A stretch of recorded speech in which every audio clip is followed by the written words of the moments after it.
All right, welcome everyone. We're here with one of my favorite people, Mr. Bob Boss. So, what's up, man? Thanks for doing this. Yeah, glad to be here. It's good to see you. Always.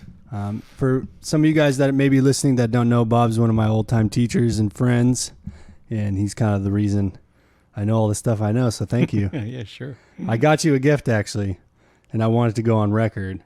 It's going to be texted to you tomorrow. Okay. So I'm fully embracing the digital age where I give gifts through phones now. That's great. But anyways, no, it's just my thanks for all the stuff over the years. Well, great. So thanks for helping me, teaching me, guiding me. It's nice when that happens, and it's good when somebody's curious, when they got a thirst for knowledge, then it's easy. Right. Yeah. I've been doing this a long time, so if somebody's curious, then you can go It definitely makes it easier Mm-hmm. because even like some of my students, the best ones are like the ones you don't even have to really like tell what to do. They always come in with questions. And Yeah.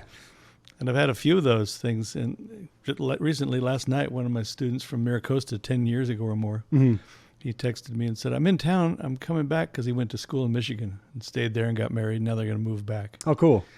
And he said, I want to take you to lunch because I didn't realize the quality of education I was getting when I was getting it until I went away. Now I know what I got. So. Yeah, man. I mean, I can, that resonates with me for sure. So I have another guy that was called me up a few years after he graduated. You know, I met him at Palomar College, and he came to State. And when he finished, he said, I'm a lawyer now. Oh, whoa. 3 years later, you know, so I'm taking you to lunch at this nice restaurant to thank you because you and Rick Helzer taught me how to think and concentrate. And after that, law school was pretty easy. There's an answer. You just look it up and you know. I love it. That's great. Yeah, I mean, Rick Helzer, you know, that's someone I got to get on here and chat with him. That would be great, actually. That's a good idea. I'm going to write that down, actually, before I forget. Mm-hmm. Yeah, Rick, I mean, he's kind of the unsung hero in San Diego in terms of like all his little minions, his little students are running around doing all sorts of stuff. I think the really the heart of the program, really all the info, that's his doing, you know. Bill Yeager started it and put it together and ran the big band, and Rick's was the theoretical part of it, you know. Mm-hmm. Yeah, his really books. thorough. Yeah, of course. Yeah, definitely. I mean, I still have some of the books. Oh, yeah. The jazz elements. I had to go buy them because when I started teaching there, I'm more like self-taught, right? Mm-hmm. And so I didn't know the terminology. So right, when of course. Students came in and asked me about, you know, altered dominant. I didn't know what they were talking about. It's like you knew what it was, you just didn't know what the name was. When I went and got the book and I played through it, I said, "Oh, that one. I learned it as whole tone diminished or something like that." Which it is. Yeah, that's another half and a half. Yeah. That's kind of how I think of it, honestly. Yeah. But yeah, that's cool. I mean, you know, that's like something that I really have been thinking a lot about with just from my church gig and from playing and learning jazz, kind of how I think they learned it, you know, kind of like what you're saying. Mm-hmm. It's like I play with some of these amazing musicians and it's like they may not know it's altered dominant, like that's what you call it. No, but they surely know what it is. They know the notes. They know the pattern. They know the sound. When we're in minor and, you know, you're going to the sixth, they're surely playing, you know, sharp 5, flat, sharp 5, sharp 9, you know, it's like, oh, okay. Yeah. No. They want the C up top, you know, okay. It's like, they know. So that's an interesting thing though, because especially like, what was it like at school when you would have, cause that's something I really liked about going to school and I really hated was like, it was so analytical and so tedious, but in a good way. Mm-hmm. But it was also like afterward, I kind of felt like I had relearned everything that I was introduced to. I think that's a big part of education, no matter what you study, because people think, well, I didn't have time to do all this. But what they're trying to do is lay the groundwork for the rest of your life. Right. So right now, I'm more than halfway through War and Peace, Leo Tolstoy. It's like 1,100 pages. So, oh, wow, okay. I just passed 700. And that's something I never read in college, but I knew about it, you know. Uh-huh. And I read little parts of it, or I knew kind of why it was important. But I'm just now finishing the books that I knew I wanted to read, the list that I made up in 1974. Right. I see what you're saying. Like your little list of things that you want to focus on, you know, after the fact or just dive deeper in. Yeah. Yeah, I see that. I mean, I do that with music too and anything really, I guess. You're right. Maybe you could, I feel like some people don't really know your past in terms of like you got a master's in literature, Right. right? Right. I kind of created my own program. So Mm-hmm. I was in school, and I pretty much had to stay in school or else go to Vietnam. Oh, right. I remember you telling me this. So Reagan put everybody's name in a big lottery wheel. Wow. And pulled your birth dates out. Right. Now, if you already had a student deferment, which they called 2S, and people down don't even know about the draft, but Right. we had to go register for the draft. Bob Magnuson's got a whole story about the draft. Oh, wow. I didn't ask him that. I'll have to yeah. ask him next time. And so you had to sign up for it. It was mandatory. And back then, which is what they never put in these movies about the 60s, they don't never say you could be drafted when you were 18, but you couldn't vote till you were 21. Wow. So that's what, all the burning the flag and burning their draft card and riots and all that. And the whole counterculture came about because that's you're going to send me to die 3 years before And I I even have have no a voice. choice, yeah. So that was the biggest, most important thing to me, and they always leave that out. They always do the drugs, sex, rock and roll. Yeah, I didn't know that actually. Yeah. Nobody seems to remember it or report on it, but Wow. I've asked this to like 50 people, and maybe 2 people knew about it. Wow. So yeah, you could be drafted when you were 18, but you couldn't vote till you were 21. So that changed. By the time the war ended, everybody got to be voted 18. Oh, okay. Yeah. Now it's like, okay, I That see. came into focus because Reagan got rid of even the student deferment, but if you already had one, you could keep it. Wow. So I knew I had to be in school, Right. Okay. full time, or otherwise I'll be, I didn't want to go there. I had a cousin that went, and he's, I don't think, still not right, So, Yeah, I mean, that's heavy. yeah, it was serious. So, and everybody knew it had to end, but they weren't ready to end it yet. So, Right. Anyway, so I was going to be in school, but I didn't know what my major was. See, my folks had got me a guitar and helped me learn, get started with it. And thought music was a great idea, but they'd always insisted that don't ever think of it as a job because, it would ruin your life. Right. No, I get it. The classic. They were right. Anyway, no. So I wasn't thinking of it as a job at all. I never did, which made it kind of really fun. Right. And then when I wanted to delve into it more and learn, get some proficiency, and I was inspired by that, I practiced a lot more, but I didn't think of it as a job till I was really finished with college, just about almost. And I think maybe we should know you couldn't get a jazz degree back then. No, It's not like you could go study jazz. when I went to high school, we moved to a new town right when I started high school. Okay. And my mom had to help me sign up for everything, and do all the paperwork. And we went to a counselor, and they said, "Oh, now you get electives. You're in high school now. So what do you want to take?" She goes, "Oh, I know what he'll want to take. He wants to do music. She was right. He loves the guitar. So, oh, no guitar, no electric guitar. Absolutely not." The band director says, "No, there's no music for it. They don't want it in there." And One of those. Back then, rock and roll was still against the grain. Now it's mainstream. Right. Now it's mainstream. But back then, for example, I think I started high school in 64 or 5, and the Yardbirds played at our high school Okay. on the football field of our high school. Jeff Beck and Jimmy Page, and they drove up in a van, and unloaded their gear. And they played there at the high school. It was still like something that kids liked until they realized, oh, we can make a lot of money out of this. Let's put it in the sports arena, Wow. Anyway, but at the time, they wouldn't let me in the band. They said I could take a boys' choir, which I did not like. It was not for me. I've never been a good singer, but I tried, but it was not my thing. Okay. But there was a kid who had moved away from our town right when I started high school, and he was in a working band. And so they met me, and we played together, and they said, "Oh, great, you're in the band." So I was working. We auditioned for the, what do you call it, the school councils, the whole district. Mm-hmm. And they had to pick a rock and roll band. They knew they didn't want rock in the school band, but they knew they had to have a rock band for the dance. Because that's what everyone would want. So yeah. there's however many schools there were. There was a football game every week, and we drove to a different school every week and played the dance after the football game. Mm. And then, the same circuit in basketball. There was 8 or 9 bands and 8 Sounds or 9 like a good schools. gig. It was great. It was Yeah. fun.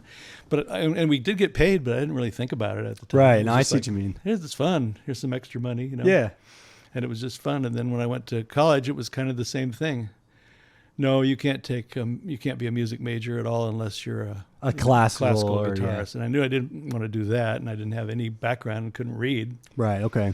But I met a bunch of people I could play with right away. Yeah. So we started playing. We started working at keggers and wherever you could play, you know, fraternity parties and stuff, and just set up out on the lawn between the dormitories and jam, and we started playing all the time. And most of those guys ended up being lifelong musicians too. Yeah. Okay. Nice. So, but meanwhile, my second or third year, I think my second year of college, they had this experimental program. And they said, we're going to try and offer a block of classes, and we'll call it humanities. And you'll take one in art history, music, general ed kind of class, history, English, and philosophy. Mm-hmm. So 5 different teachers, and they'll all work together, and it'll be the same group of students that take all 5 classes together as an experiment and see how this works, see what you guys like, and see what we accomplish with it. Now they call that major interdisciplinary studies, IDS. Okay. But it was a pilot program because this is 1972 or something like that. Mm. So I really liked that. And so I went to the counselors and said, how can I make this a major? And they said, oh, yeah, we want to do that. So we'll call it humanities. And you'll have to have one area of focus. And I liked, there was an English teacher I really liked. So I said, make English the main one. I'd have half the units in that. And then I could take anything I wanted in art history, philosophy, and history and music. Yeah. So it's like the beginnings of like the humanities, like Yeah. you're saying. Mm-hmm. Oh, wow. So I stayed with that. And then still at the end of the 4 years, I didn't know what else I wanted to do. So I talked to my advisor, was my English teacher. I said, I guess I like to read literature and write about it. So I guess I'll stay with this and get a master's so I could teach. And he said, okay. Nice. But by the time I finished the master's, I was playing 5 nights a week, and I didn't ever want to go back from that. I got to where I was playing with the older guys, and they kind of said, you're going to have to learn to read music because I wrote this today. Right. And we're going to play it tonight. So use your fantastic ears. And so that's kind of what I'm saying. Like you're learning music from listening and playing and copying from the radio and from other musicians. You know, guys would teach me songs, and then we got the very few books that were out back then. Now you can get a huge biography of everybody who's made a record. Right. Back then it was really hard to find anything. And I talked to other people about this. I actually, both Pat Martino and Robin Ford, I said, did you give the Mickey Baker basic book? And they said, that was the only thing, wasn't it? Yeah, I have that. I bought that, and all those chords, that was the beginning of it for me. Wow. Because they both said that was the only thing they could find. Interesting. So we were just talking about Leonard Patton. I played with him just the other night, and I said, hey, can we do You Send Me, Sam Cooke? He goes, sure, why not? That's a good song. And when I first heard that, I couldn't figure it out. Okay. I couldn't play it because I knew 1, 4, and 5. I knew triads, but I didn't know 2, 5, 1s or anything like that. And it was hard to find the melody. So now I can play it, of course, but it took a while. Yeah, yeah. But those were the kind of chords that were getting my ear. And then my parents had what I thought were a lot of horrible records of crooners, right? Oh. Lots of strings. Okay. The Sinatra thing. Of but course. Everybody liked that. That's what the songs they liked. Short versions with, real sweet and relaxing. But they had 1 or 2 by Nancy Wilson. Oh, yeah. Somehow that knocked me out. And even though they were string, saccharine, easy listening records, I could hear the guitar in the background like, who's that? What are these chords, Right. And it was somebody good, of course, but they never put the musician's name on the record. Oh. So everything was kind of isolated, and it took, like we were saying earlier, research. Right. You had to look into it. And then, Yeah. And then there was lots of interviews with all of the rock and roll bands, because this is the late 60s, excuse me. I was in the Bay Area, and that's the first records by Hendrix, man. the Grateful Dead, Jefferson Airplane, Moby Grape, Mike Bloomfield, all these guys who were playing, and you could go to the Fillmore. They didn't See serve them. alcohol, so you could go see everybody Wow. live. I saw Miles there and everybody. So then there was a really good writer, Ralph Gleason. At the Oh, yeah. I know that name. San Francisco Chronicle. He interviewed everybody. 1 week it would be Miles, Kenny Burrell, then the next week Crosby, Stills, and Nash, or Grateful It's Dead. like podcast before podcast. It was. So cool. And so I'd grab the Sunday paper every week and look for his article and read it and go get whatever record he was talking about. That's so good. And then he had books of interviews that came out, and that's where I found out about, like, for example, Jerry Garcia. They said, you guys improvise way more than the other bands. He said, oh, we don't know what we're doing. We're just screwing around with 1 chord, You need to hear Jim Hall or Tal Farlow, check out Wes Montgomery. And so I went, who are these guys? Yeah, just giving the answers away. Yeah. Yeah, that's really cool. But I had to go into the city. We were in the suburbs. I had to go to a city to find the records even. Or they wasn't on the radio. Right. Yeah, I mean, it's not, It's like, our student there, Melanie, said, You didn't have cell phones? How did you do anything? Well, we didn't. It was slow. Oh, that's so good. You know what's funny is as a musician nowadays, I take for granted like having the cell phones or the internet, like just booking gigs just alone. Yeah. Just like, oh, well, you gotta have. They used to have the answering services and then the answering machines, and then like, yeah, it's just like, wow, you don't even think about that anymore. Like, No, it moved really fast, you know. yeah, And in other ways, everything's the same. Like I say, I'm reading War and Peace, which was written over 100 years ago. So and he's interesting. writing about Napoleon Bonaparte invading Russia 100 years before that. And it's the same as Ukraine. wow. Come in and blow up a whole town and burn all the you know. Yeah, it's interesting like how far we've come as humans, but then at the same time, like They're not quite learning. it's like we're still doing the same thing. You know, I always say like we're trying to get past level 1. We're like, you know, we're like fighting so hard. Yeah, but anyways, that's a whole. So when you kind of found jazz on your own, then just purely out of curious, like I like this. Yeah, well, first of all, you know, you had to hear it. You had to be introduced to it. Of course. 'Cause like I say, it came by in little snippets. You know, you'd hear parts of things on records. And then I met a guy who was on the football team with me. You know, we were both playing football in high school. And maybe the second year we got to be pretty good friends. And he said, why don't you come over to the house for dinner? You know, he went and had dinner at my house once. Then I went over. My mom says, you know, bring you over. You can eat at our house. So we went over after school, and he had a string bass leaning in the corner. Oh, Just the way everybody, you know, they always lean it in the corner, Yeah. right? And I said, oh, you got a bass? I'd never really been in the same room with one before. wow. You seen him though? I knew what they were, and Yeah. I was fascinated with it, you know, just more than I realized. Yeah. I wanted to know what they sounded like. And he said, yeah, that's mine. And he picked it up and started kind of playing it, you know. Oh, heck yeah. And he was same as me, 14 or 15. Mhm. And then I said, wow, how'd you get into that? He goes, oh, I like jazz. I listen to late night radio. I have this. He had like a ham radio set, what they called, because even FM didn't really have jazz except for close to a university or something. Oh, okay. Big cities only. Yeah, I get you. But he had this way of finding stuff, you know, late at night, and he would listen to the radio. And so I said, what did you find? And he had this set of records, and he had Jimmy Smith with Kenny Burrell. He had a John Handy record with Pat Martino. He had Wes Montgomery organ trio, you know, and Oscar Peterson trio. He had all these great records. Yeah. And I hadn't heard any of those. Okay. And then we went back to my house, and I said, here's what I listened to. And I had, you know, Hendrix and the Grateful Dead and Led Zeppelin and all that. And he'd never heard any of those. So we traded record collections for a couple of weeks. Yeah. That's cool. And then we both started listening to more and more stuff. And, of course, trying to find what was out right then. That's when Miles came out with Bitches Brew and In a Silent Way, and with McLaughlin on guitar. Bitches Brew is the first record I listened to when I was getting into jazz, and I thought that's what jazz was, and I was so lost. Yeah. I was like, wait, what? What are they doing? But then about the same time, I started learning modes. you Okay. know? And I could hear they were playing modal on that. They'd play a little figure, and they'd go into something else, and they'd be playing off a Phrygian Right. or Mixolydian. And I could kind of pick it out by ear. And Silent Way I learned by ear. Yeah. The first position E chord. And McLaughlin was pretty inspiring. Of course. You know, Yeah. and then to hear him play clean like that, you know, with no distortion, it caught my ear. And Yeah. Kenny Burrell too. And, you know, and he was playing ultra dominant and all kinds of stuff that, Right. you know, you learn by ear and don't know what it is. And then you realize later that, oh, he had a background in some theory. And so did Wes, of course. Without reading, he knew what he was doing. Oh, absolutely, without a doubt. Yeah, some of my favorite videos on YouTube are like when he's in France or something. I can't remember where he is, but he's in Europe somewhere. I saw one in Holland. Oh, that's it. Yeah. Yeah. And he's sitting there talking with the guys, and he's like, just the way he's communicating. Yeah. It's just like, oh, that guy clearly knows what he's doing. Yeah. I mean, you just hear it in his lines. You It's can like, hear it. And when you learn some solos, you go, oh, this is exactly from this, you know.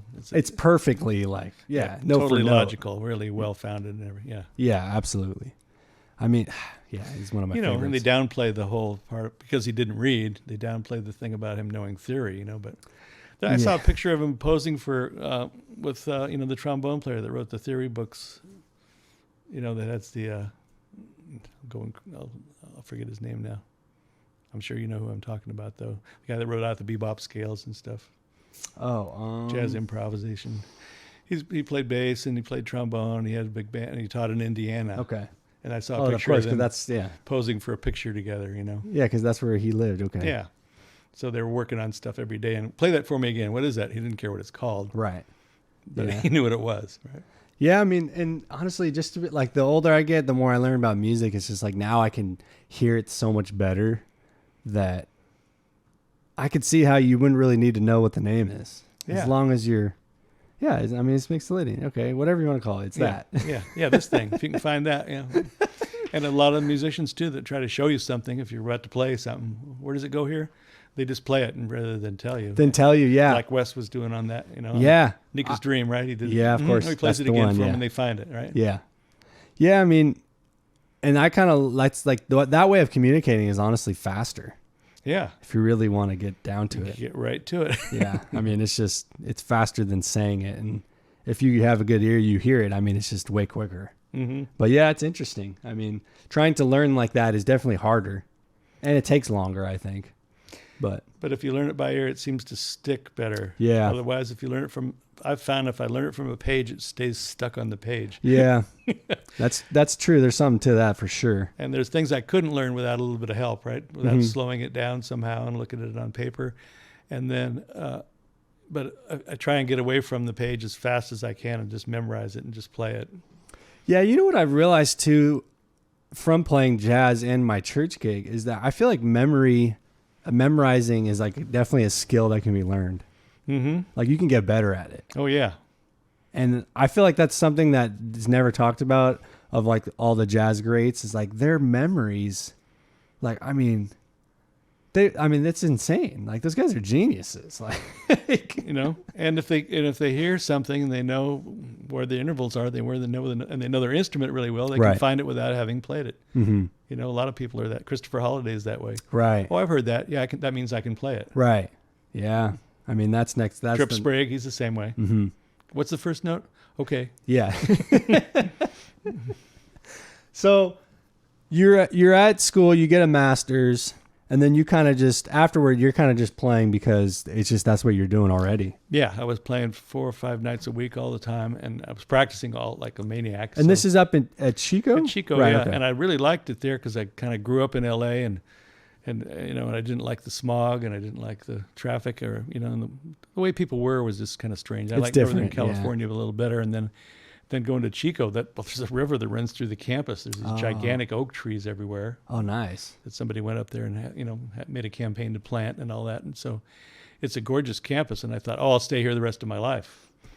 But then I started playing full time, and we built a little scene, but it's not a huge jazz community. I was Mhm. playing with all guys that were older than me, and then some guys from Oakland heard about it and came up there to play. Specifically, a great tenor player named Vince Wallace. And a drummer came with him named John Waller, and they came up, and that was real inspiring. So I thought, well, if guys live in Oakland that play like that, I got to move down there. I see. So then after a couple of years, I moved down there. It didn't quite occur to me that they wouldn't be coming up to Chico if there was work in Oakland. But I went down there and heard a lot of great musicians, and learned a lot slowly. Okay. And then I realized after a while, I'll always be that younger guy who's just getting it together. I'm never going to be one of the guys that's already good. I see what you mean. So, like, what are some like memorable like gig moments? Because I remember you're so full of stories that I tell you to write them down. Because you got to write a book, man. I would read that. Yeah. There was a lot of good ones. And then, like I say, these guys from Oakland came up, and one time I was giving the guy a ride back to his hotel room, and he said, hey, some of that was pretty good tonight, because I would go sit in with them all the time. They had a guitar player named Clark Warner, and then he would always let me play a couple tunes, and he said, hey, some of that was pretty good tonight, like the first time after 6 months, right? And then we had a friend who was a great musician, still is, named Jim Cox, who was from Orville, a little tiny town. So you could see that a genius guy can come from anywhere, right? This was in the middle of nowhere. Yeah. I said, how did you even find out about Oscar Peterson? He said, well, at the Thrifty, the Rite Aid or whatever, they used to have cutout bins where records were cheap. Oh, okay. So he said, when I heard that, I thought, I got to learn everything on there. And he did. He could play pop music, and he could play like any piano player, and he wasn't good for his age. He was just great at 16, 17 years old. Mm-hmm. And he's making records with everybody in the world now. Wow. I've seen him on all kinds of things. So he moved away to go to Long Beach to go to school. Okay. And when he moved away, I was still trying to sit in and play with those guys. I was working with them, and we were friends, but I would get lost still, you know. I didn't know what I was doing in terms of the changes. I didn't know hardly any tunes yet. Mm-hmm. But in the 6 months or so, after he moved, he came back at Christmas, and brought his Rhodes and came in to sit in with us on a regular Wednesday night gig. And the first tune, he turned around and looked at me like, "Oh, yeah. Then the second tune, he looks at the bass player and goes, "He can play now?" And they were like, "Yeah, I didn't see that coming, did you?" So that was memorable because that meant I was making progress. Because you Right. make progress, but like an inch at a time. Of course. And over 6 months, somebody's been gone, and they come back and go, "Oh, that's an improvement." Definitely. Yeah. So that yeah, was definitely. inspiring, you know. Yeah, that's cool. And then, you know, compliments, in other words, it really helps. Right. You're supposed to be able to be confident in yourself and judge yourself only, but all that. But it helps to get compliments. No, that's definitely true. Yeah. I played with down at Dizzy's one time when it was at the jet ski place. Yeah, I remember that We'll spot. play anywhere.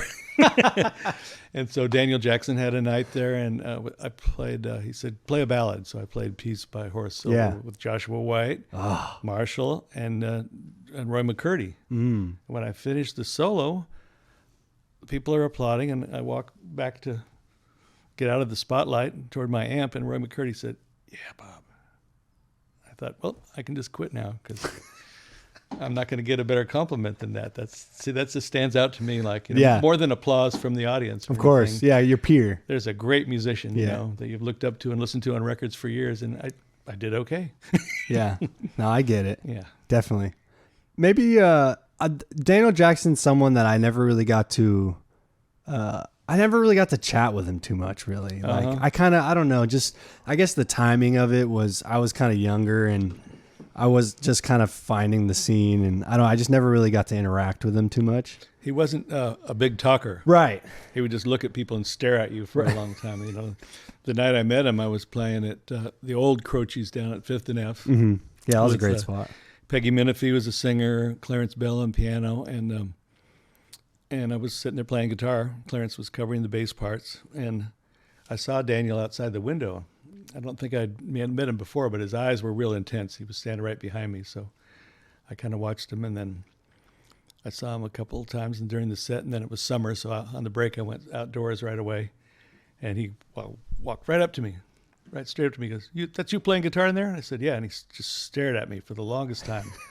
It seemed like, you know, an hour, but it was probably in reality 30 seconds or something like that, but longer than most people would look at. Yeah. He's just looking in you straight in the eyes like, "I'm going to get to know you right now or not," you know, that kind of thing. Okay. And after I didn't say anything, I just looked back at him, and he finally said, "You sound good." And we've been friends ever since. That's cool, yeah. But if that's you back great. off, I think it would have been a problem Okay.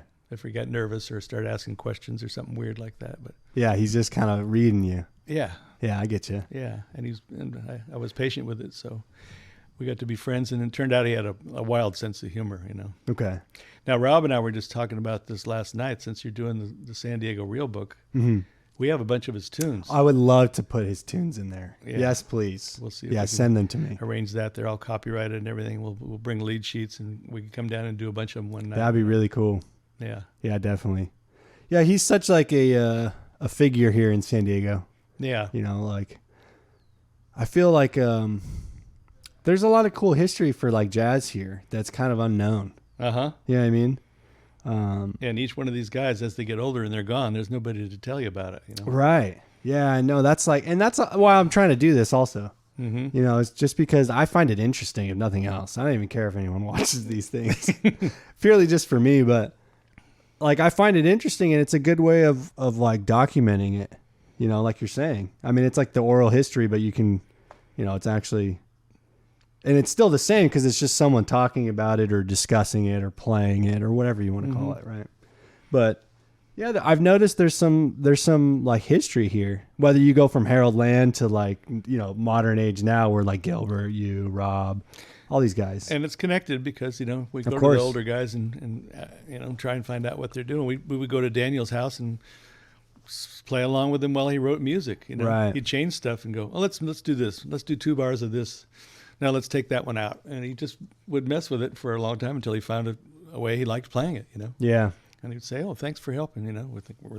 We're watching a genius at work, basically. Right.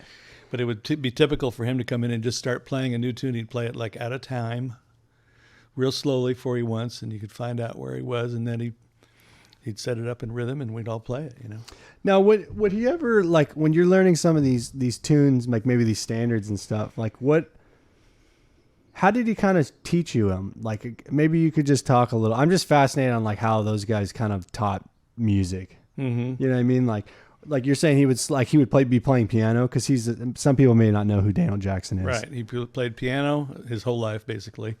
But he was really a tenor player. Right. When he put the saxophone in his mouth, that was beautiful. Mm-hmm. In fact, it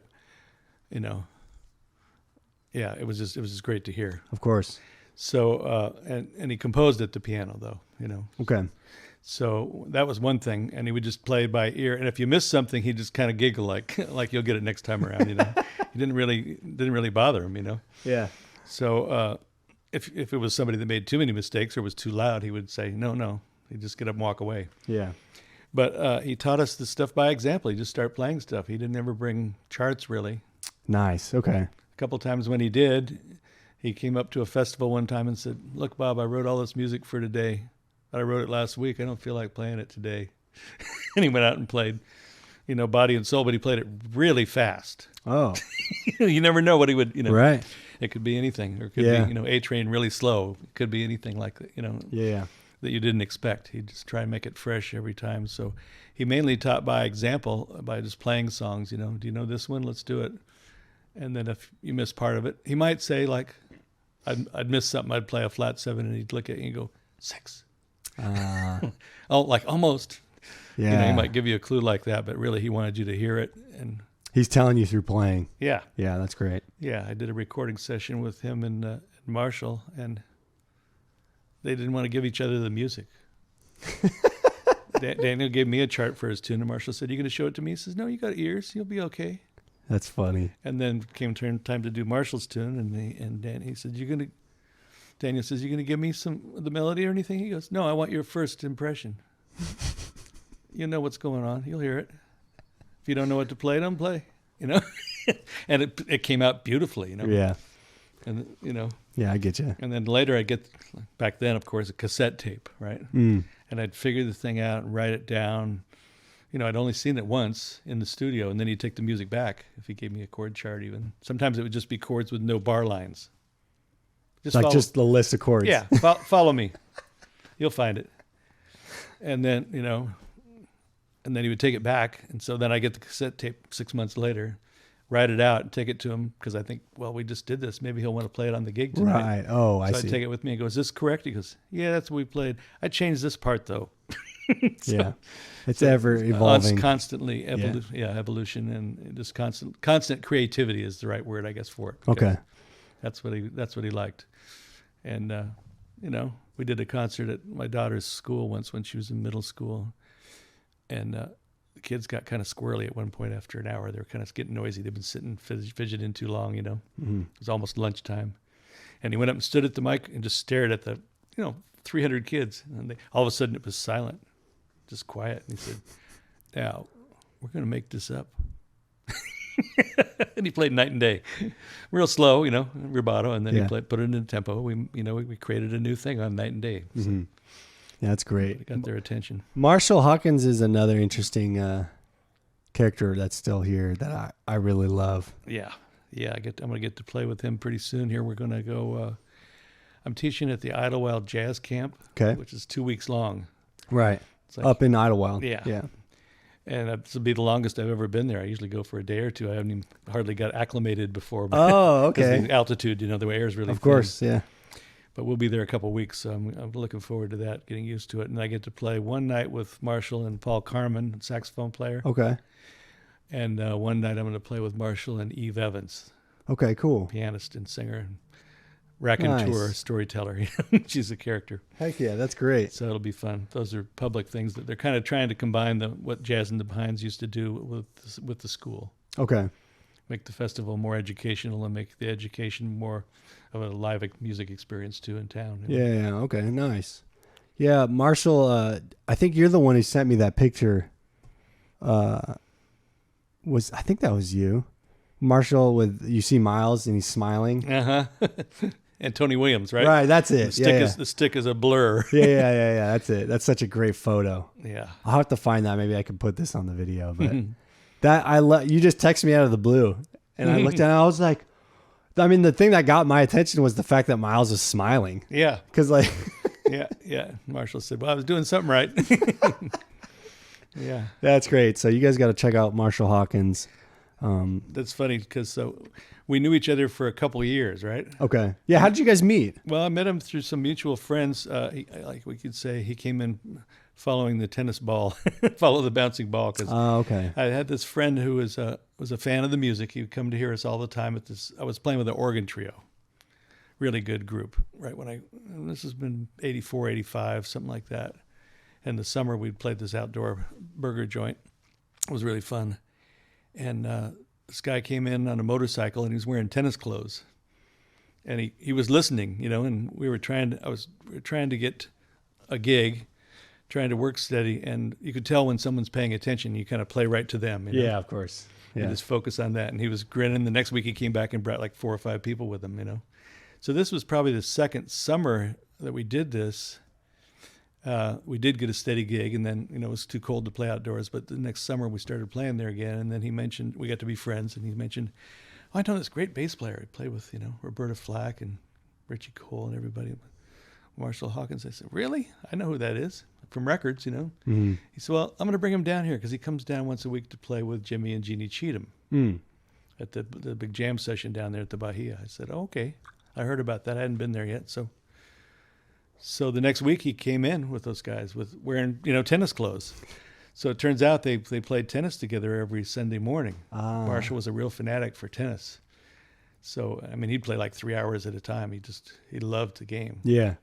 And so I said, well, that's great. We got that in common, I guess. I used to play tennis. He said, did you play competitively? I said, yeah, in high school I played on the team. He said, okay, next Sunday you meet us at 8 a.m. Here's the exit. And he told me how to get there, and went out and started playing tennis together. Nice. And then we realized, well, he was playing with the Cheathams and till like 6 to 10 or something like that. And I was playing with Joe Murillo from 8 to midnight in La Jolla. So I'd go down and play from 6 to 7:30 with him and the Cheathams, and John Harris on drums, one of my favorites.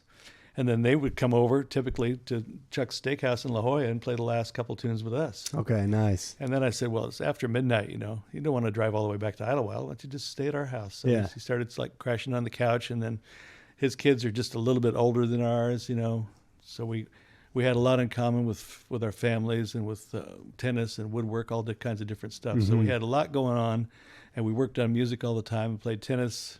In fact, our Sparklets guy would come by every Monday morning, and we'd have gotten back from the tennis courts, and we'd be sitting there drinking a beer around noontime, and he'd go, "You guys are killing me, musicians." And then you're here.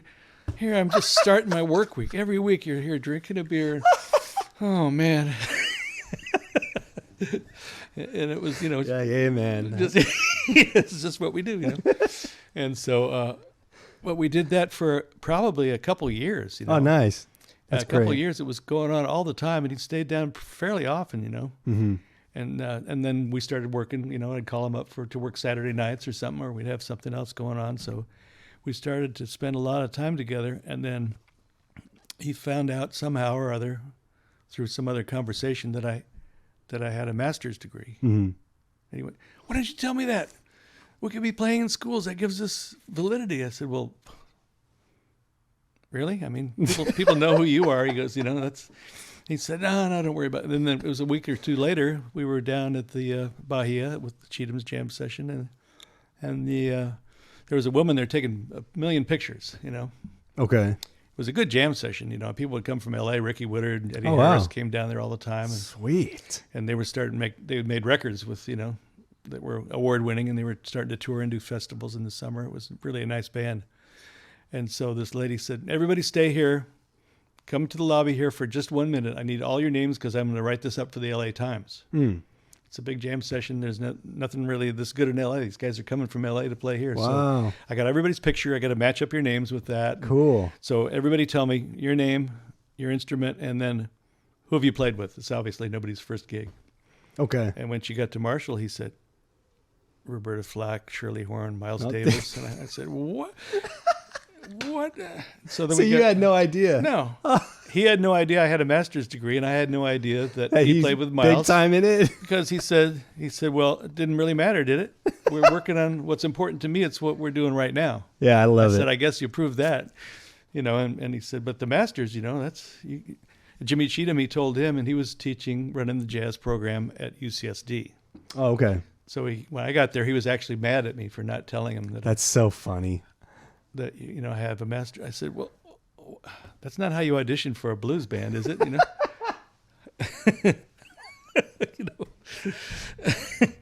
It's true. Hello, I have my master's in English. Can I play the blues with you guys? No.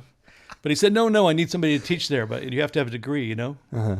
And at my age, hardly anybody has an advanced degree.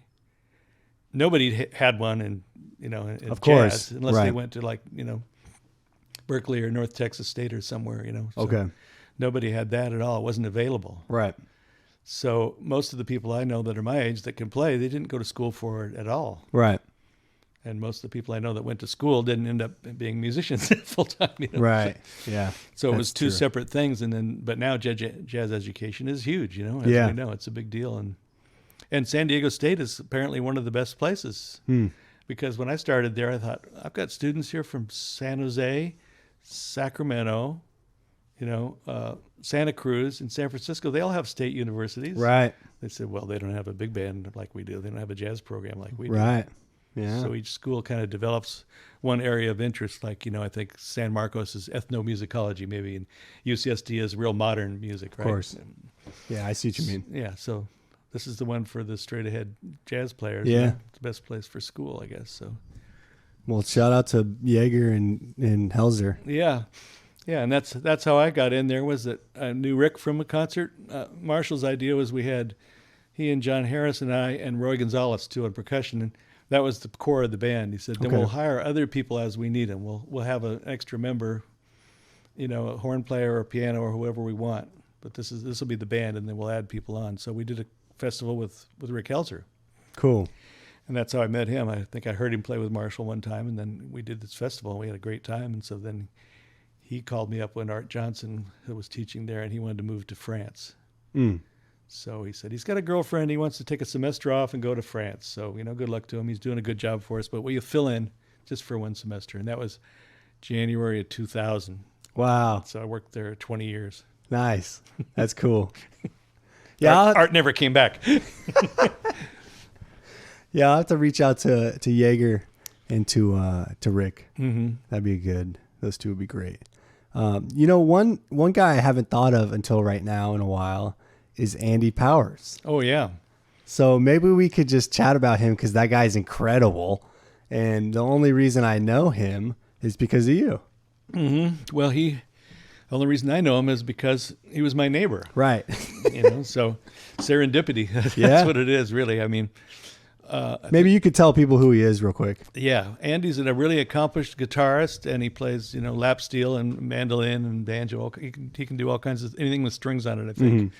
And when I met him, he was just like 14, and he was already in a surf band, but he knew all the tunes and stuff, and he had played some classical piano, so he had a background in music.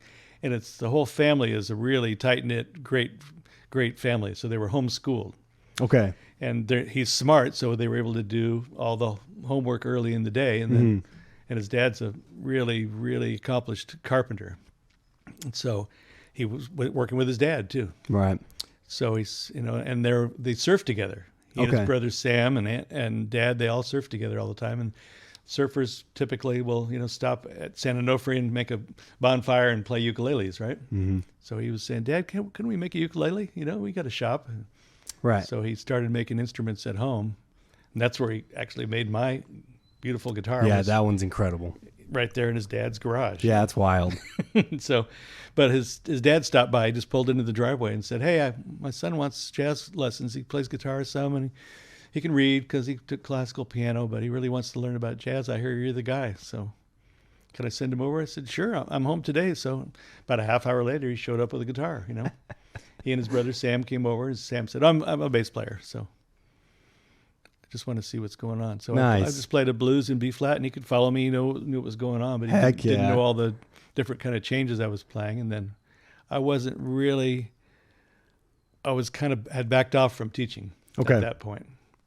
I had a couple things that I didn't like about it, Okay. and but I said, but if you are going to learn this stuff, if you're going to work on what I give you, then you can come back. So I see. after the first lesson, I gave him a bunch of stuff to do, and then I gave him a Bud Powell tune. Mm. I said, if you learn this and memorize it, then you can come back. Don't come back until you know it. Right. So it wasn't quite 2 weeks, maybe 10 days went by. He called and said, I'm ready for another lesson. I said, okay. And he came in, he picked up the guitar and started, Played it, yeah. and then he stopped and he goes, this was not easy. And then he played the whole thing, he knew it. Okay, what do we work on next, So then he started working on all kinds of tunes, and he didn't need like a weekly lesson. Right. He could come by sometimes every month or two, or maybe 6 months would go by, and then he'd come back and he'd know a whole bunch more tunes, and he'd know more about what he was doing. Yeah. And then slowly he started building guitars. First it was ukuleles, Okay. and I went by and saw one hanging in the shop there, and it had this beautiful inlay, like a palm tree and a mermaid or something on it, and it was colossal. He just sprayed it, lacquered it, I said, wow, that's gorgeous. He said, yeah, this one came out nice. And I said, what are you going to charge the guy for a ukulele like this? Aren't they usually like $50 or something? He said, oh, it's kind of a trophy for him. He's a surfer. He wants it to hang on the wall. So yeah, I think it's $750. He's going to pay me for it. Wow. So he was starting to make money at it. Yeah. And then he started repairing guitars. The first one he made was pretty crude. Didn't really like it, Uh-huh. First few were pretty rough, but he just improved. Yeah. He got the Benedetto video on building archtops. Oh. And his sister told me, she said, he played that thing so many times, I think I could build a guitar. Just from walking through the room and hearing it. Yeah, I see. So, he did everything, and I think he's made improvements on that, now. Because Howard Paul from Benedetto came out and did a couple of, he has like a, Right. did you go to one of those? I did maybe? go to that. Yeah. Yeah. He came a couple times when he was at the NAMM show already. Yeah. He said, I'll bring him a Benedetto's and show him the difference between the carved top and show him why they're so expensive. And he said, right away, like, I'm not telling you have to have a Benedetto, that it's the best guitar in the world, because Bob's got a guitar here made by a local guy. That's just as good as anything I've heard, So Yeah.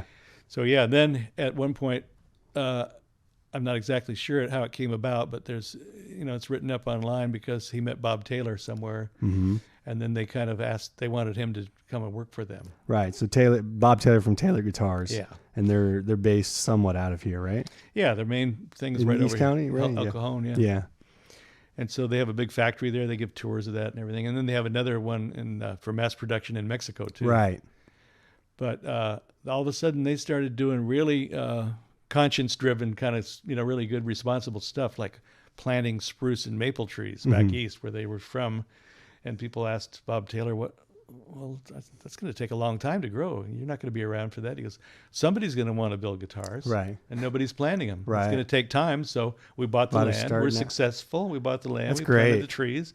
And he even went to, I think, Cameroon, and because they were clear cutting ebony. And he said, slow down. We'll pay you more for it. He camped out there for a couple months and stayed in Africa. And said, we'll plant more ebony trees. As you cut them down, we'll pay enough that it's worth it. And we're going to plant an orange tree and show you how to irrigate this stuff so you can eat. So you won't have to, cut everything down all at once, because once they're gone forever. Right. So and then he gave the company to the employees. Right. Same as Bob's Red Mill, the cereal guy. Oh, okay, yeah. He said, good job. The company's built on the backs of all you people. You own it now. And then just recently, he put Andy in charge. He and his partner, I forget the partner's name because I haven't met him, but the two of them said, you're the CEO and you're in charge of the company now. We're going to kind of semi-retire and have fun with this. And wow. And we want you to run it because you're doing a great job. Yeah. And they said they wanted him there because he was young enough. They wanted somebody young enough to take over and last a while. Of course. But they wanted somebody that played well enough that he could go backstage to whoever's endorsing Taylor guitars and really have and hang out with can them and connect, play. yeah. And so he hit that button too. Yeah. And then they said, but no, we haven't seen anybody that does the inlay work like yours. Yeah. I mean, it's incredible. And they sound great. So, yeah. So they just gave him the tools to go ahead and go crazy. That's so great. To this day, he's the only one that's really set up my guitar perfectly. Mm-hmm. Like, I swear. So, Andy, I need you back. Yeah. We need you back. Yeah. No, that's great. Yeah, I always loved how I felt like I got to meet him before he kind of like blew up in a sense. Yeah. Yeah. It was, I mean, I remember going to his house and like, oh, here, man. And he's like, oh, cool. Yeah, I'll fix it up for you. Like, I don't know. It just felt special. Yeah. Yeah. And he'll say, not leave it for 3 weeks. He'll say, put on that Joe Pass CD. I'll do it now. Yeah. I mean, straight up. Yeah. He's fast and efficient and, he knows what he's doing. Yeah. And there's such an art to that. I mean, it's incredible. Some of his instruments are so great. I mean, the one you have it's so cool. Yeah. It's the nicest guitar I've ever played. So, but yeah, that's cool. I mean, I asked him after, I said, so you're working at Taylor now. So can you still build custom instruments? He said, well, I can, but I don't have time, Right. I'm just too busy, but I'm allowed to, but it's just time constraints. So I said, so this one's probably worth even more now. He said, well, I thought maybe you'd keep it a while. Yeah, I'll keep it a while till I'm dead. That's so funny. But yeah, he's that's great. and then I said, well, what about when you get too busy? What if I need, the frets filed or something, or of if course, something yeah. goes wrong? And he said, no one touches this but me. So far, no one's done anything on this but me. So Yes. I'll make time for you. You have other guitars. If you need to leave it for a Of little course, while, right, of course. I'll get to it. That's so cool, man. I love it. Well, thank you, Andy. What's up, Jess? She's over here trying to not be in the podcast, but we might have to make her be in Yeah. here. Oh, she's getting water. Yeah. Go ahead. You need some water? Okay. You can take a little break real quick, yeah. What's up, Jess? Yeah, I told Vicky to call in an hour or so because, I'll talk. If you want me to talk about me, I'll talk all day. Hey, that's why we're here, man. That's perfect. This is exactly why I wanted to. Thanks, Jeff.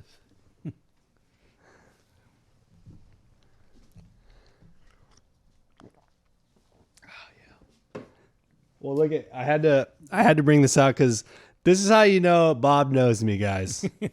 Is that he gave me this? Let's see if I can put it on the camera. This is like an old Oh yeah. an old magazine cover. I took it like Jess put it in a she put it in a Nice. what do you call it? A picture frame. Yeah. But I got the what do you call it here? Got the article? Yeah. Yeah, because it's got this cool article on Hendrix in it. And like, let me see if I can find it. Yeah, there it is. But it's just like this. I don't know. That's how you know this guy knows me. Anyways, look, that's super cool. Yeah, that was so great to be in high school and buying each one of his records as they came out, Yeah, I mean, that's wild. Did you ever get to see him play? Yeah, saw him once. Really? Uh-huh. Where was it? It was, unfortunately, it was in Sacramento. I kind of made a bad choice because, it came out in the paper that he was going to be in Berkeley one night. Okay. And that was a night when I had already had tickets to go to some society dance. I had a date and I thought, if I cancel on that, I'm going to be in trouble. But Little did you know. but I really want to go see Jimmy. And then I saw that he was going to be in Sacramento the next day. So Okay. I thought, that's good. I'll see him the next day. Now, it didn't occur to me that if he was in Berkeley, he'd be up all night long. And then he'd have to drive up an hour and a half to Sacramento. Right. And then he'd be on this racetrack outdoors in the hot sun and with not nearly as hip a crowd. Right. And sure enough, he came out there and he started playing some new stuff. I hadn't heard him play. It was Okay. beautiful. And it was after the Band of Gypsies, which is my favorite record probably of all time. Okay. But he had Mitch Mitchell back on drums. Okay. But Billy Cox was playing bass with him. And the opening act was the Buddy Miles Express. Oh. I had their record that came out too before. Oh, okay. Buddy Miles did stuff with Mike Bloomfield, Electric Flag, and he had a band called the Buddy Miles Express, which was kind of a soul Nice. band with, some good soloists in it and stuff. So they opened, and then he came out and played with Billy Cox and Mitch Mitchell. And people in Sacramento started yelling out, Purple Haze. Oh, right. Play Foxy Lady, burn your guitar. And he's like, he was kind of pleading with him to be patient. And I thought, wow, he gets heckled? If they're going to heckle this guy, Anyone's gonna get heckled. Anybody's going to get told what to play, you know? Yeah. It's crazy. And he kept, like begging, please, just listen to this new one we got. We got a new record that's going to come out, and I'm working on some stuff. What was the new record? Well, I mean, didn't come out till after he died. Okay, so what would the songs have been? Because those are some of my favorite songs. Angel. And, oh, all God, that that's my stuff. favorite song. Yeah. Yeah, so he was starting to do that. And he played like just a slow blues that was in a minor key that was gorgeous. Yeah. And they started yelling for the other stuff. And he said, hey, I can't burn my guitar every day. Come on, Yeah, guys. man. He's God. kind of like, and then finally he got kind of impatient with it, Okay. He played probably 45 minutes or maybe an hour, He said, okay, that's all you want. And then he played Foxy Lady and walked off and they had a limo on the, on the tarmac or the whatever you call it, the racetrack. Yeah, I get you. Man, that's so interesting. So I got to hear him. I did get to see him play live, which was great. And it was still even, misgivings about the crowd, I mean, but it was still, he played. I'm sure, yeah. It was, yeah, of course. Just the night before at Berkeley was better. Of course. And that was like the infamous. And there's a video of that. Yeah. So I bought that. So it's like, okay, I've seen it now at least. Right. But you could have been there. Like yeah. But, you see at the beginning of the video, they show him leaving the hotel and he's got a tall can of Budweiser and a cigarette. That's breakfast, right? He's going to sound check. And I thought, well, no wonder this guy didn't make it very long. He was just on the road constantly, right? Yeah. And nobody's really was watching out for people or feeding him back then or anything. And yeah. He was just probably struggling to get a sound tech that knew what he wanted, You know what's funny, man? When I was at State, I went on this whole rabbit hole of like Hendrix and like Hendrix's death and like his manager. Mm-hmm. And like, I feel like I need to revisit it because I feel like I kind of have this. I feel like I'm on the conspiracy end of like Hendrix's death, but I don't know. I need to like read, like I'm saying, I need to revisit all the like, cause I found books in the library at State when I should have been like preparing for something. I'm over there looking at Hendrix books and like, there's a lot about him. Yeah.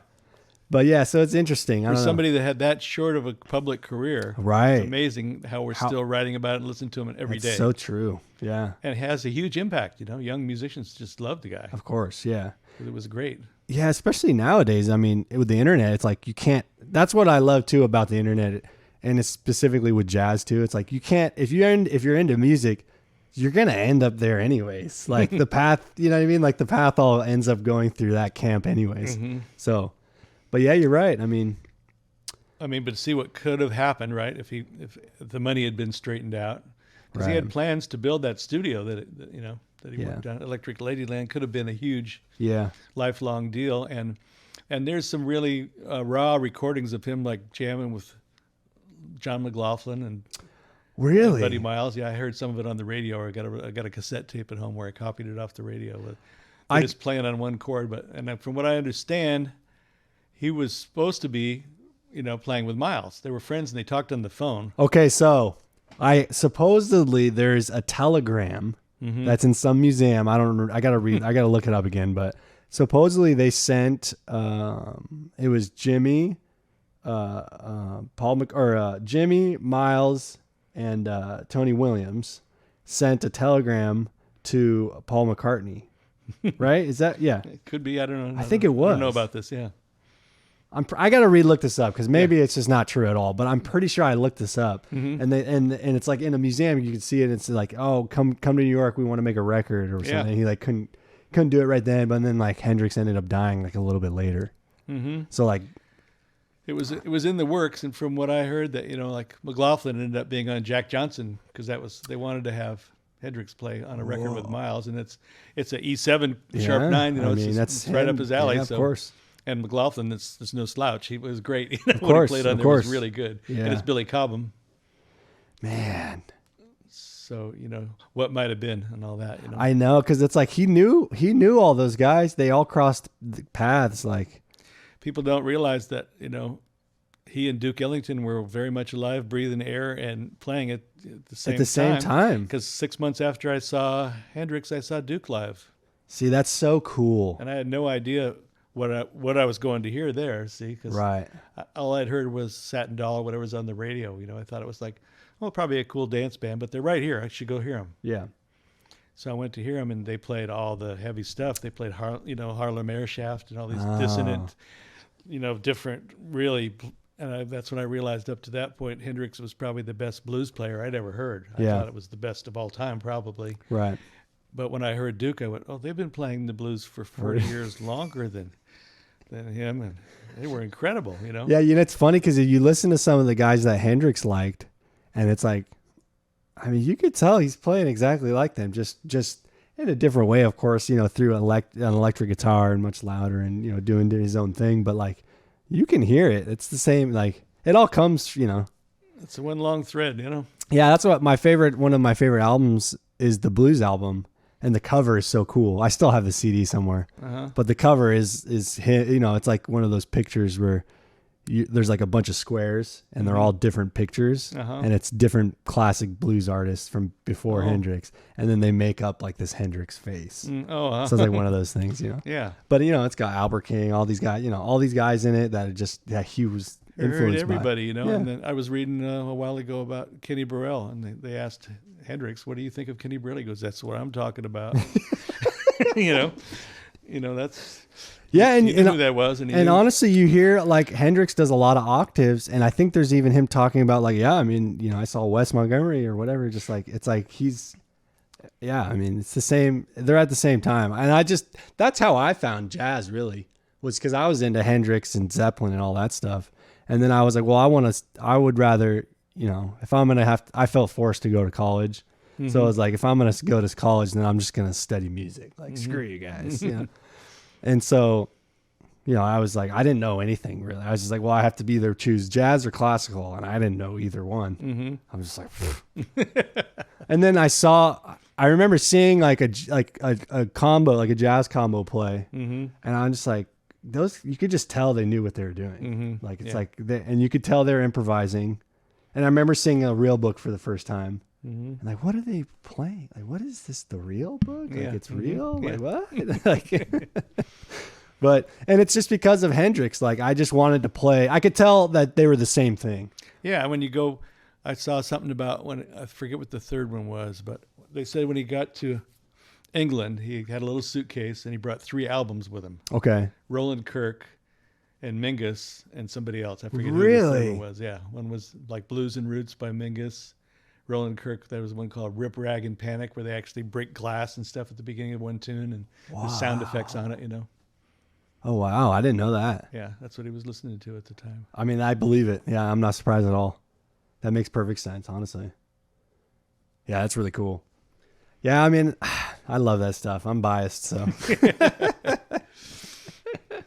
Yeah. Yeah, and a lot of it, you just need to hear things. I mean, with jazz, a lot of it will go over people's heads. Like Charles McPherson said, well, we would walk out on stage and, you'd see Sarah Vaughan in a gown and she would stand at the microphone. She didn't come down running through some wires and flames, and start dancing all over the place. She just stood there and sang. So yeah, it has to it appeals to your mind. You have to pay attention and listen or else you're not going to enjoy it. Yeah.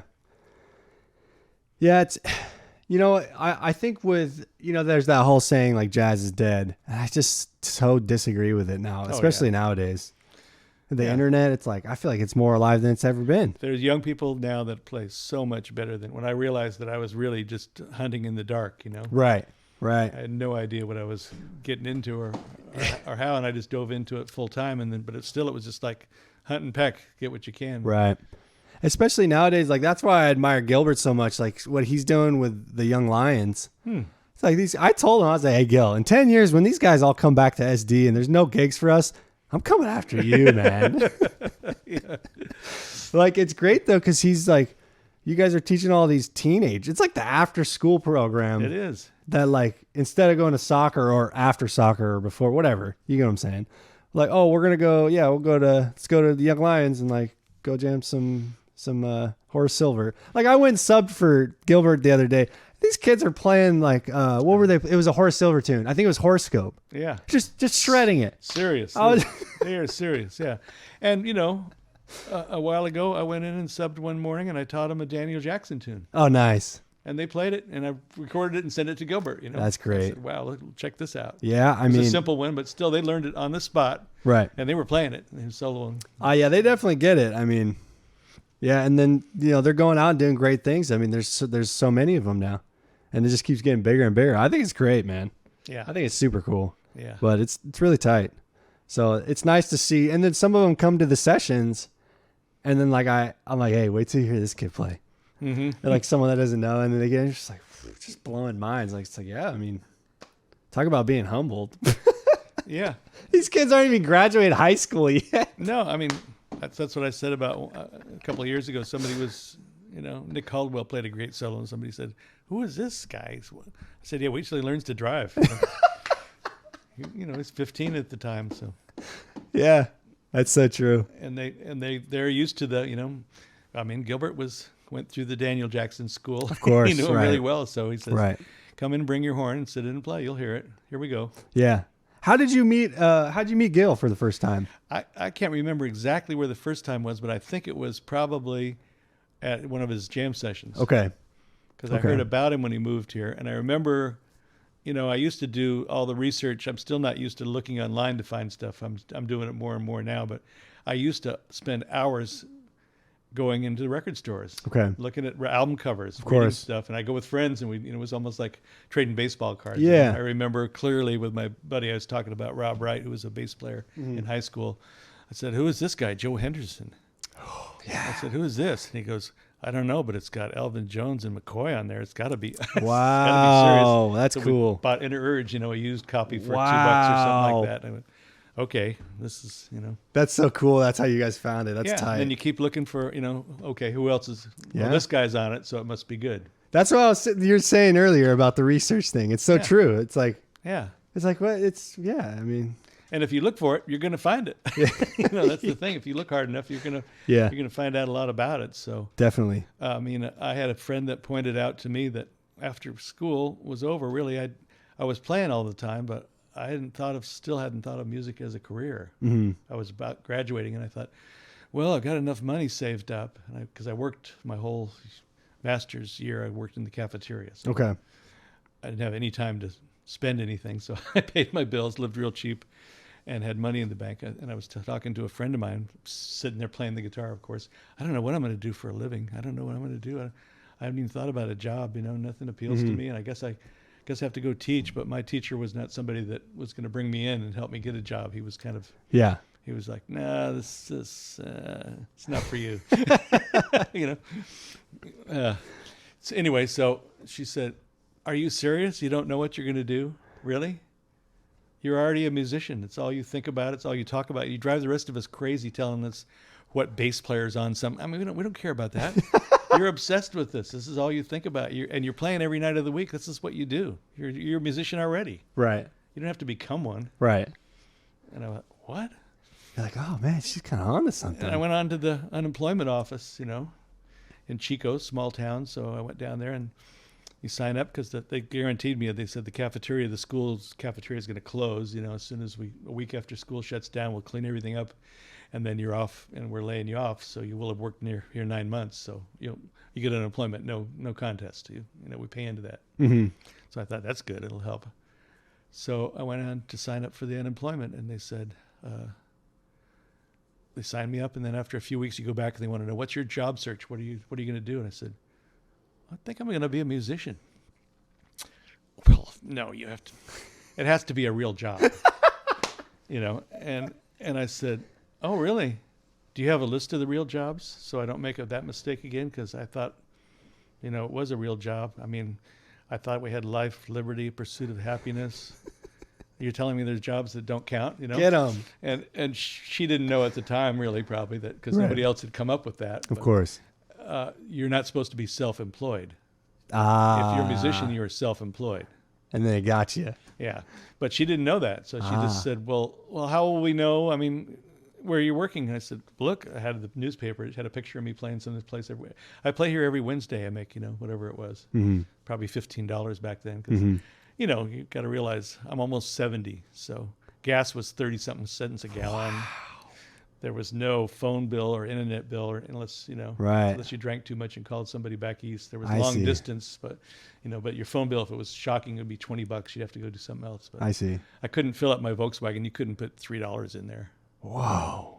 And my rent was $80 with utilities included. So everything's more than 10 times now. Wow. Gas is $5 a gallon, over six Yeah. some places, and rent's $2,000 a month, right? So, but back then it was really cheap. So I said, if I have a $15 gig once a week, how much money is that? That's Right. almost my rent right there. Yeah. That's just once a week. Yeah, Yeah. it's every week. We've been here for a month.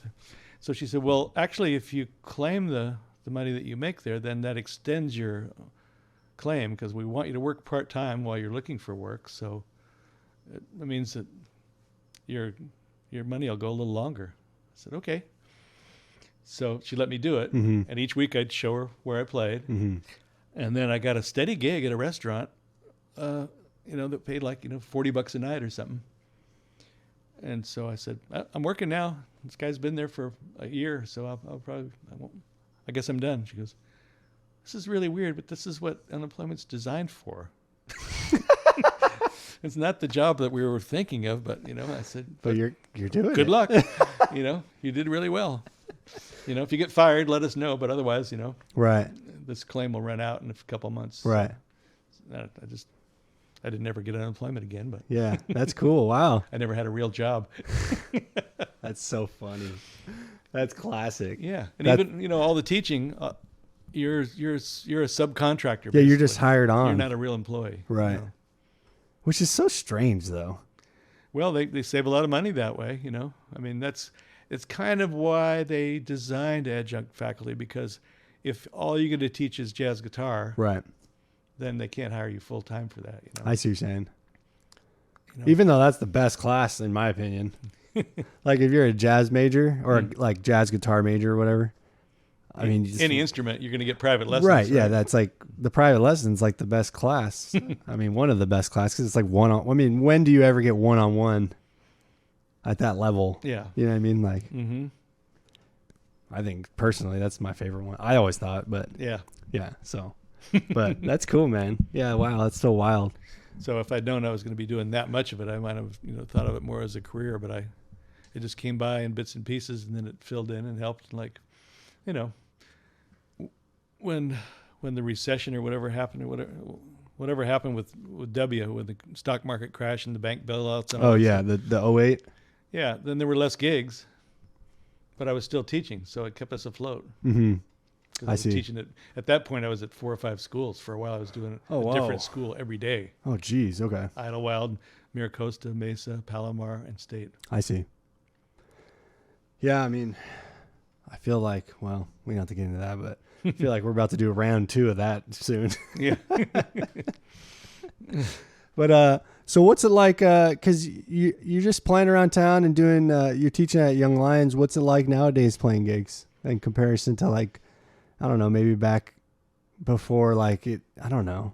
Is it different at all? Like, what's the same? What's different? It's really not too different. Okay. I mean, That's kind of cool. it's good in a way because, I used to be the youngest guy, and now I'm the oldest. Right. So, That's what Chris Potter said. really? We were talking about that a little bit. He's like, yeah, I mean, they always said, just wait till, one day you're going to turn around, you're going to be the oldest guy in the band. Yeah. He's like, I never really thought that. And then sure enough, it's like, I turn around, now I'm the old guy. Yeah. Yeah. And you don't necessarily feel that way inside when you're Right. playing. You feel still like, Of course. you're still in the zone of Yeah. going to do this. But like, for example, last Thursday, subbing for you. I mean, I joke about that now. This is my new career, is subbing for my students, because you guys are out working and have gigs, and everything's Yeah. working good. So, but that was really fun, Cool. That was the one thing about it that was unique, is that it was a great combination for that night to have Fernando, John, Right. and Justin. That was Right. Everybody was really compatible, and they all liked the tunes I picked. And Yeah. then after a few, I said, John, you pick one, So Right. and we had a great, really great first set. Nice. And then everybody sat in and played, and they all did their best. Yeah. Everybody had fun. At some point, some wise guy in the corner, after all the sitters in, played one tune without any of us. I think somebody goes, "Leave it to the pros." Oh my God. I said, "Come on, Hater. Yeah. You try and come up and do this. yeah, right." Now, you know what? I really love I feel like when I was learning, like going and getting slammed at the jam session is just like always part of it. Yeah, Like, it's like the comics say, you got to go bomb a few hundred times before you really feel it, you know? Yeah, I've seen that. There's the one guy I like that kind of does bits, and he doesn't improvise that much, but Jim Gaffigan is Oh, of course. really funny, you know. Oh, yeah. And he said, well, I tried doing comedy about, politics, and I tried cursing, and I tried talking about sex, and then didn't really fit. And then I started making jokes about my family, which is just what I see every day. People love it. And he has like, he's the clean, like, he has that certain style of comedy that's very unique. It's hard to do, but I mean, that guy's one of the greats. Yeah. Yeah. But that's funny. Yeah. I mean, I feel like the session is like, I don't know. I remember going to the South Park session. Did you ever go to that one? Couple times, yeah. I remember going there and just getting slammed, just like getting lost on the form, and just like trying to learn a tune, and then you call it and you didn't really learn it well enough. Yep, and people staring at you like just getting smashed. Yeah, and it still happens too, because I'll have to play on stuff that I don't really know. Right. But what's different now is that there was a chance to work more than back when I started. You used to be at one place 5 nights a week. Oh, yeah, you've told me this. When I started out playing jazz, it was, one night here, one night there, but I had a steady weekend every Thursday and Friday. Okay. And that's what changed to when I started playing with older guys, and they weren't saying, we're going to go jam over there, or we can play at this place. They said, we're working at this bar from 8 to 11, and I drive Friday, you drive Saturday. I get leader's fees. I see. I get more than you, and we got to play, I wonder why that is. Why do you think it's different now? Because you're right. It's more like very rarely would you, let alone play at the same place several days every week. Right. Okay. So here's 3 things that changed that I saw it go through. A drastic change was, it used to be we'd play Holiday Inns or someplace like that. You'd be there 5 nights a week for maybe 2 months or 3 months. And when I moved down to Carlsbad, they had 3 or 4 places that had live music, 5 nights a week. Mm-hmm. And then you'd get regulars that would go to that same bar all the time. And we thought they really liked the band, and they did. They were friendly, but they really liked to go drink. Yeah. So they were there drinking till 2 a.m. And then as things got more crowded, there was more and more automobile accidents. And Mothers Against Drunk Drivers said, we got to stop this, And they had a pretty effective lobby because they had the numbers, There was too many accidents. And so all of a sudden, and I think it was right around 1990 or something, 3 different things happened that really changed the work landscape. Okay. One was the drunk driving law. Okay. If all of a sudden, instead of $50 or a slap on the wrist, or hey, sober up, sleep it off in your car, no, you're going to jail now. It's very serious now. Yeah. Yeah, it's $1,000 to begin with. You got to take some Let classes. alone, yeah. You have to, then you're on probation if you have one drink. Right. And get caught having one drink in the next 7 years or something like that. Yeah, you get Then it's really bad. Right. And so people would come in the club and go, I'm sorry, I can't hang out here. I can't hang with you guys anymore. I got a drink at home. It was that kind of thing.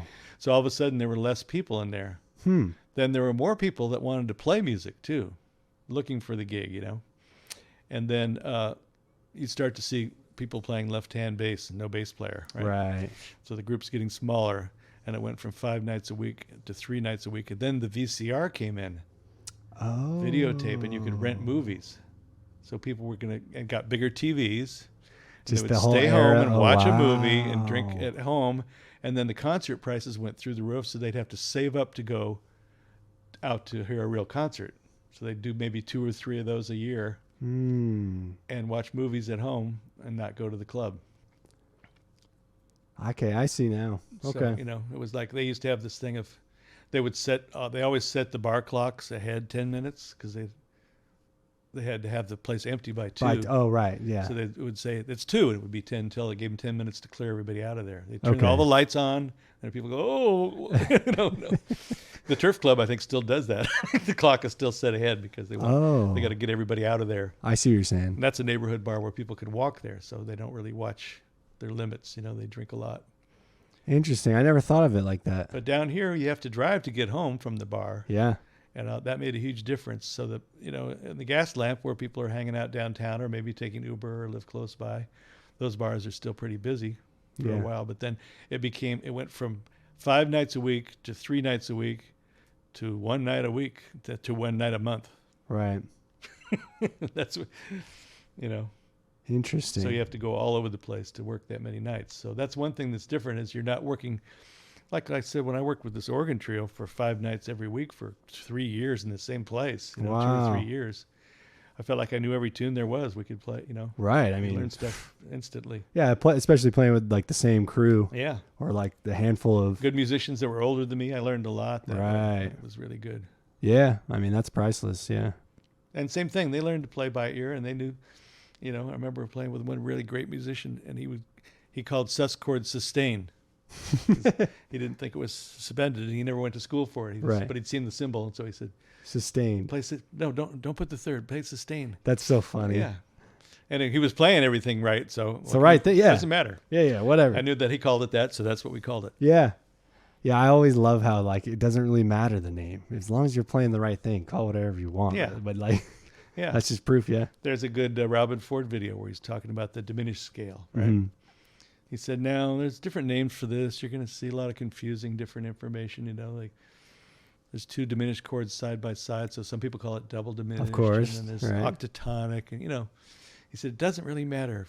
I learned how to play a lot of this stuff before I knew it even had a name. Right. You learn it from records and see what it is. You know where it fits. If it sounds right, it's right. Right. Doesn't matter what you call it. Yeah. So You know what's funny is there's very few things like that in life. I'm trying to think of another example that would be like that, where like you're kind of playing like. well, you could get different shades of paint, different colors of blue, right? Different shades of blue. Right. What does it matter what you call it? Whether you call it sea foam, Yeah, I see what you're sea saying. foam or midnight Right. blue or yeah. whatever. Okay. Yeah. I see what you mean. Yeah, that's cool. But it doesn't really matter. Right. If it's the right combination, it's right. Yeah. If it's the one you're going for, yeah. I see what you mean. So it's different in that way. Since I started. I see. It's hit and miss, but sometimes you'll get one place that's the same every week, but usually it's not even once a week.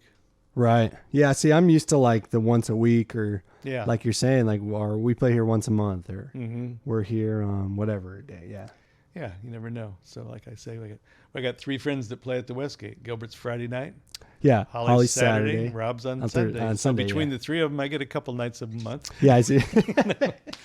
But they got a piano inside now, so it's more likely. Oh, they put it inside. Yeah. Okay. They'll have Cool. a piano in there. So I usually have been doing the Sundays with Rob once or twice a month. One of my favorite gigs that I used to, still one of my favorite gigs to go to, but when Josh was playing, Joshua and Gilbert and Marshall Mhm. at the Westgate Yeah, trio.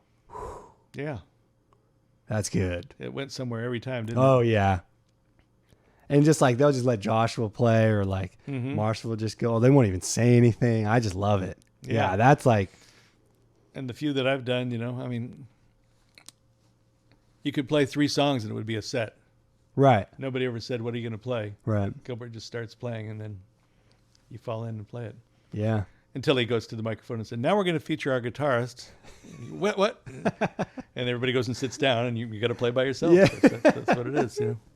Yeah. And I've heard like in those moments, like when Josh was there, he would just be playing some of the most insane things I've ever seen. Just like, and especially if I knew the tune, it was even better. Uh huh. Because then you're like, okay, let me just like grasp onto something. And you just see him just like, just walking around, just, whatever he wants. Mhm. It's so good. I think he was here the other day. I wish I would have gone and seen him at the Westgate. I think he was here, but I didn't realize. At least we went a lot while he was living here. Yeah, for We're sure. lucky he'll be back. Yeah. That's an exceptional musician, though. Yeah, he's one of my favorite. I mean, hands down. Mm-hmm. Yeah, I would agree with that statement. Then he and Marshall have the Vulcan mind meld. Yeah, those two together. I know what you know. That's so true, man. I mean, you know what's funny is I have some audio, like I have some voice memo recordings on one of I think my old phone. That's just, it's just him and Marshall and Gilbert. Mm-hmm. It's like, and they're like long recordings that I used to go back and listen to, but I mean, they're still there, but yeah, just like, they're playing Night and Day. I know that one. Mm-hmm. And then Where They Go is just like, yeah. I mean, yeah, that's like where I learned just how, like, I don't even know how you explain all that, but like just the stuff that you can't really put into words. Like that's where you end up seeing it and hearing it, you know. But yeah, man. Well, thank you for doing this. Yeah. Nice way to spend the afternoon. Cool. Thanks for inviting me. Yeah, of course. I started listening to podcasts.